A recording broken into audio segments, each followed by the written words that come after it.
Donc bonjour à toutes et bienvenue pour ce workshop Un projet professionnel qui me ressemble. Nous sommes deux coachs professionnels pour l'animer. Donc moi je suis Valérie Roussille.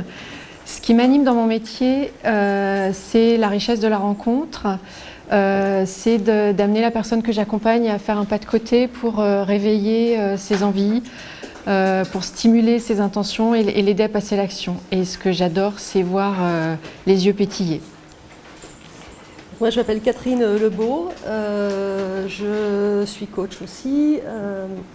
Ce qui me passionne dans cette activité, c'est la diversité. Tous les jours, je rencontre des gens divers, dans des situations diverses, et je m'en émerveille tous les jours.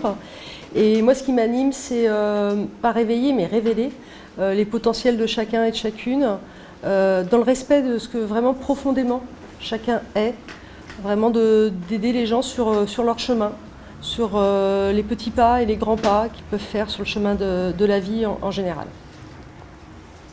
Ok. Alors pour commencer, j'ai envie de vous poser une question que je tire. Ça fait partie de nos supports. Si tu pouvais choisir un paysage devant chez toi, lequel serait-il ?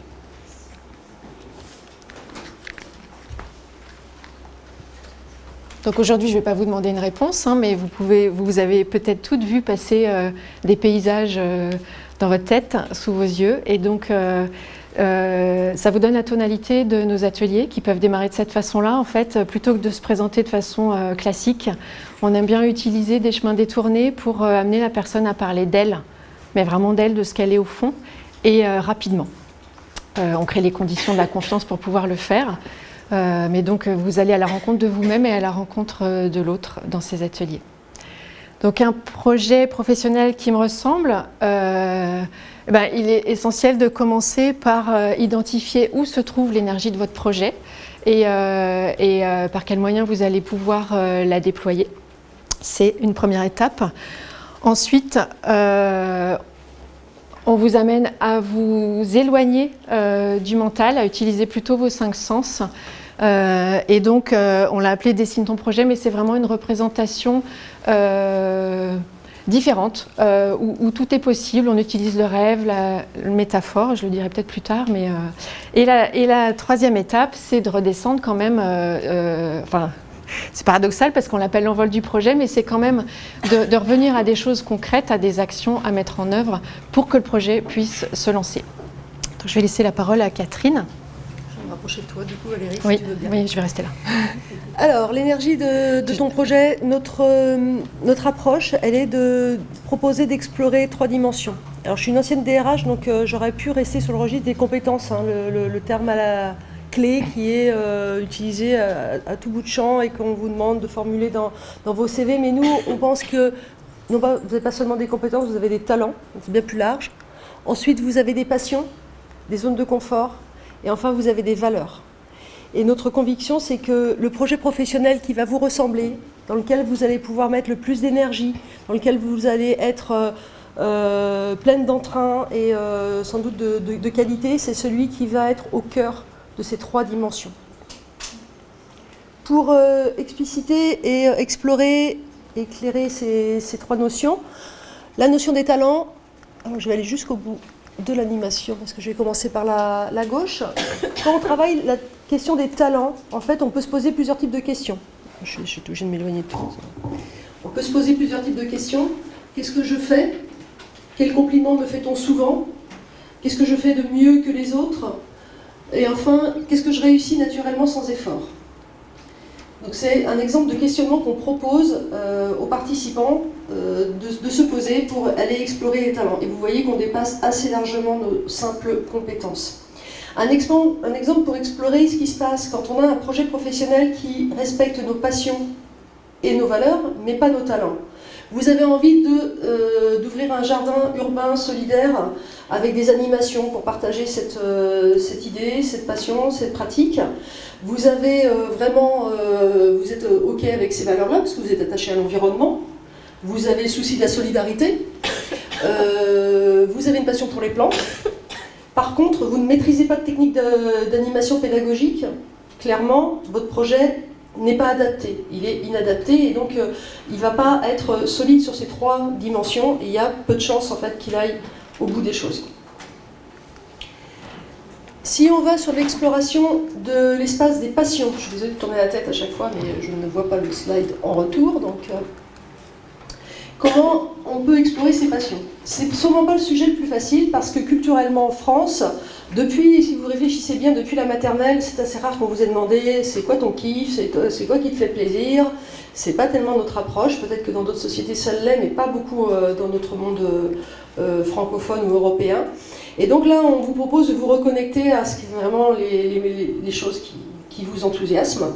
Les questions qu'on peut se poser, c'est qu'est-ce qui me rend joyeux? Qu'est-ce que je peux faire longtemps sans effort? Ou bien en repensant à l'enfant qu'on était, quel était notre jeu favori? Donc voilà aussi quelques exemples de questionnements qui peuvent nous permettre de nous reconnecter à nos passions. Qu'est-ce qui se passe quand on a un projet professionnel qui ne répond pas ou qui ne respecte pas nos passions? Imaginez, vous avez fait une école de commerce, vous êtes en top en expertise comptable, vous avez fait des spécialisations, des expériences. Donc en termes de talent, là vous êtes nickel. Vous avez des valeurs qui tournent autour de l'honnêteté, de l'intégrité, de l'exactitude, de la rigueur, pas mal. Et il y a une offre de DAF, directeur administratif et financier. Vous êtes potentiellement bien dans le spectre. Mais si vos passions, c'est quand même la transmission, le partage, la relation, l'échange, il y a une chance que cette mission, vous la teniez. Vous soyez retenu déjà et que vous la teniez quelque temps. Mais il y a quelque chose qui va vous manquer. Et donc durablement, ce ne sera sans doute pas le poste de vos rêves. Troisième dimension, les valeurs.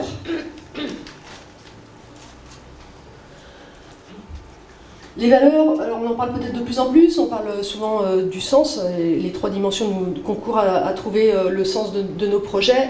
Les valeurs, c'est effectivement pour nous un des 3 points, un des pieds du trépied fondamental. Pour se questionner autour de ce sujet, on pourrait se dire qu'est-ce qui compte pour moi? Qu'est-ce qui m'anime, qu'est-ce qui me motive? Et puis on peut aussi voir ça du côté négatif. Qu'est-ce qui me met en colère? Qu'est-ce que je ne supporte pas? Quand quelque chose n'est pas respecté, quand une façon de fonctionner, un principe n'est pas respecté, qu'est-ce qui peut vraiment me mettre rapidement hors de moi? Et ça aussi, ça nous indique nos valeurs. Qu'est-ce qui se passe quand on a un projet qui éventuellement repose sur nos talents, nos passions, mais pas sur nos valeurs? Encore un exemple. Votre projet, c'est de travailler à l'accueil d'un hôtel de grande chaîne. Vous avez un très bon relationnel, vous êtes accueillante, empathique et chaleureuse, vous adorez les rencontres, les échanges et partager avec les gens. Par contre, votre hiérarchie vous demande d'être complètement centré sur les résultats financiers et donc de ne pas perdre de temps dans les relations humaines. Clairement, là, vos valeurs vont être piétinées. J'aime bien dire que souvent, quand on ne respecte pas nos valeurs, c'est un peu comme quand on nous marche sur le pied. Ça fait, voilà, on enlève très vite le pied, en fait. On ne peut pas rester comme ça. Et donc, sans doute que ça sera difficile de tenir, là encore une fois, cette fonction durablement. Donc voilà l'approche qu'on propose et l'exploration sur cette idée d'un projet professionnel qui nous ressemble et qui est dans le respect de ces 3 dimensions.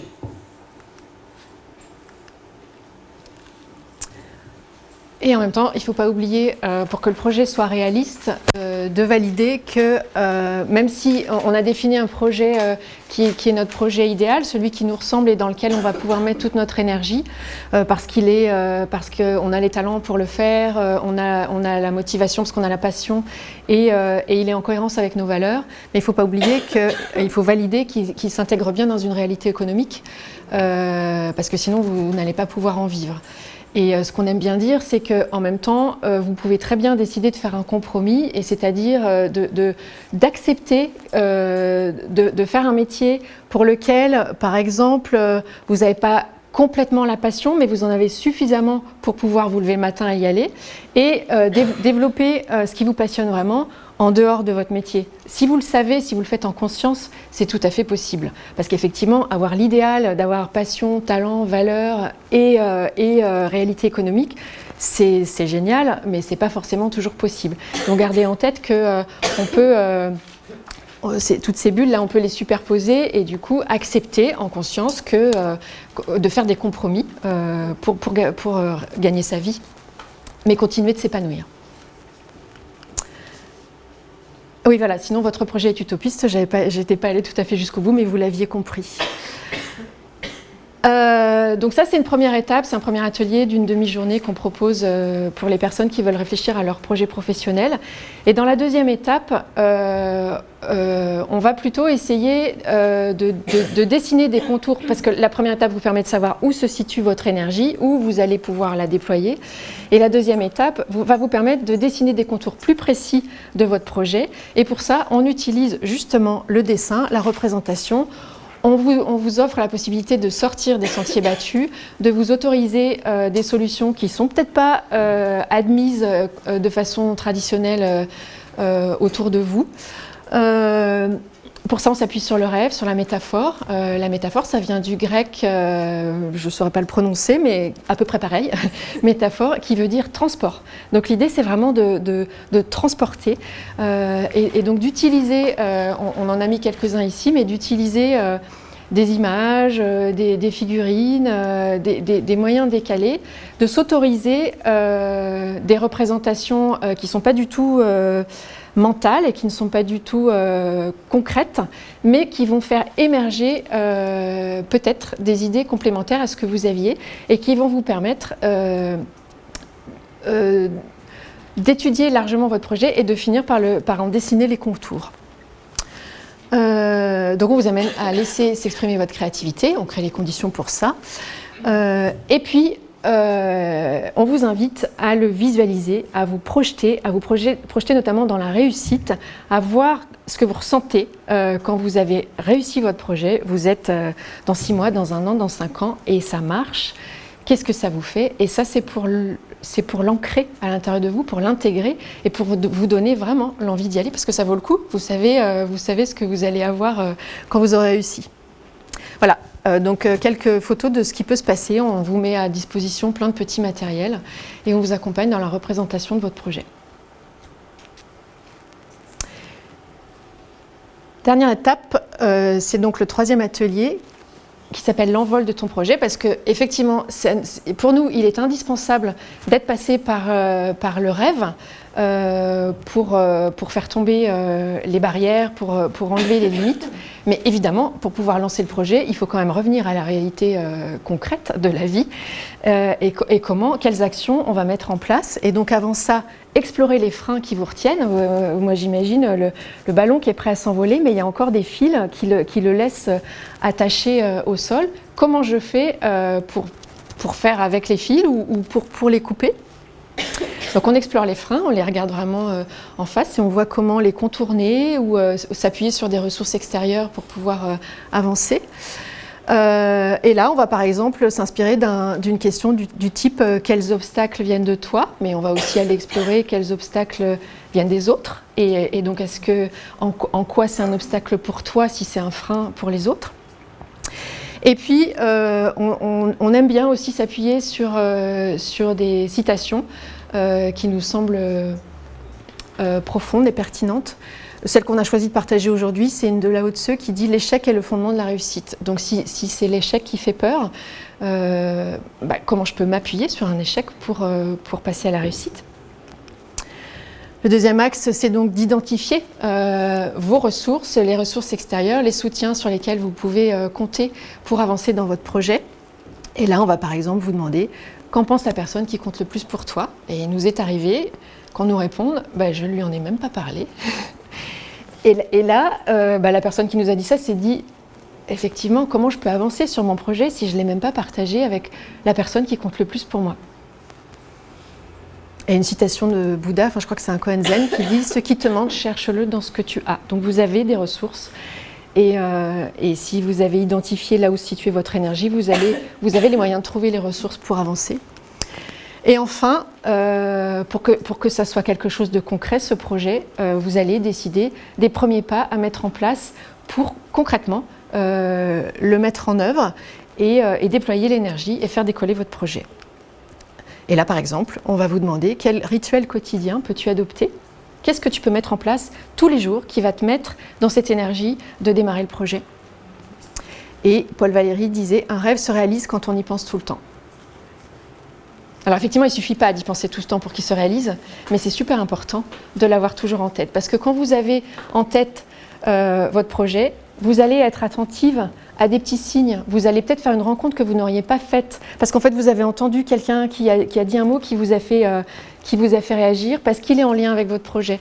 Voilà. Et vous allez rencontrer des opportunités à côté desquelles vous passeriez si vous n'aviez pas ce projet toujours en tête. Je crois que je te laisse la main. En complément, donc on propose ces ateliers, les 3 font une demi-journée chacun, mais il y a d'autres thématiques qui nous tiennent à cœur, qui répondent pour nous à notre envie d'accompagnement, sous forme d'ateliers aussi. Alors ça fait un moment qu'on vous parle d'ateliers, on fait de l'accompagnement individuel, mais on aime ce parti pris du petit groupe, parce que Valérie l'a dit, on crée les conditions de la confiance, on crée les conditions pour que chacun puisse s'exprimer, se questionner, partager ce qu'il veut, et qu'en fait le petit groupe, on le pratique depuis assez longtemps pour savoir qu'il a beaucoup de puissance, parce que chacun bien guidé sait se mettre au service des autres. Et en fait, ça accélère le travail personnel qu'on est en train de faire. Donc c'est pour ça que on a des propositions sous forme d'ateliers. Donc d'autres thématiques d'ateliers: gérer son stress, accueillir ses émotions et les gérer, notamment en situation professionnelle. Ça peut être aussi savoir utiliser habilement et toute la puissance des signes de reconnaissance, développer une communication positive dans le respect de ce que l'on est et dans le respect des autres. Voilà. Et d'autres thématiques encore que vous pourrez retrouver sur les sites où on publie nos ateliers. Et puis je fais juste un zoom sur le dernier qui s'appelle la pause. La pause, c'est quelque chose qu'on a créé il y a quelques mois. Parce que les personnes qui participent à nos ateliers nous disent oui, et après, parce que là j'ai travaillé aujourd'hui, j'ai avancé, je me suis posé plein de questions, j'ai passé un bon moment, mais je me retrouvais toute seule demain ou tout seul demain, et voilà, j'aimerais bien qu'il y ait une continuité. Donc la pause, c'est une série d'ateliers de 5 rencontres, où là il n'y a pas une thématique au départ, les gens viennent avec leurs problématiques du moment, et nous, en termes d'animation, nous favorisons l'échange, le soutien réciproque et l'approfondissement de quelques-unes des thématiques qui sont apportées à chaque fois, avec des processus variables. Valérie en a cité quelques-uns, on a mis pour vous illustrer quelques outils qu'on utilise. Vous avez vu qu'on peut amener assez loin dans le questionnement et dans l'aide à la résolution du problème. C'est pas notre vocabulaire, mais à ce que chacun en tout cas trouve des voies pour avancer sur la problématique du matin ou de l'après-midi d'ailleurs, du jour.